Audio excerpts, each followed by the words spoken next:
talk about the methodology, how we got to these numbers, but we're talking about student loan debt at $1.66 trillion with a T, and that's through at the end of the first quarter 2025. So we compared all 50 states and Washington, D.C. on 12 metrics, more or less, to kind of cover things like in debt, earning opportunities, any all kinds of factors that would more or less affect student loan debt. I do think that in a lot of states that if we shift more of the student loan programs back to the banks, create some more competition, I do think the colleges will be a little bit more affordable and students will have a little bit more leeway and maybe not have to borrow as much.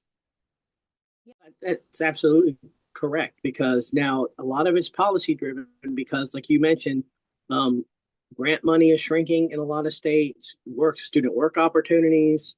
And again, you're talking about low unemployment rates.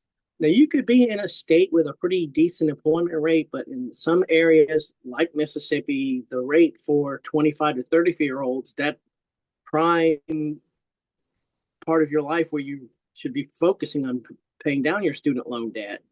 And also, one thing that is people don't look at is underemployment, where you're working maybe several pay grades where you should be based on your education, or you're having to take on maybe multiple part-time jobs while you're trying to find a full-time job, that type of thing. Those jobs tend not to pay as well.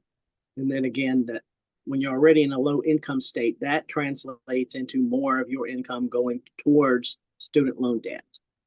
Now, that's just student loan debt, period. That's not even counting all the rest of the debt, because what we found recently is that student loan debt, while technically not considered household debt, like mortgages and car loans and credit card loans, it's second in the amount of debt, second only to mortgages.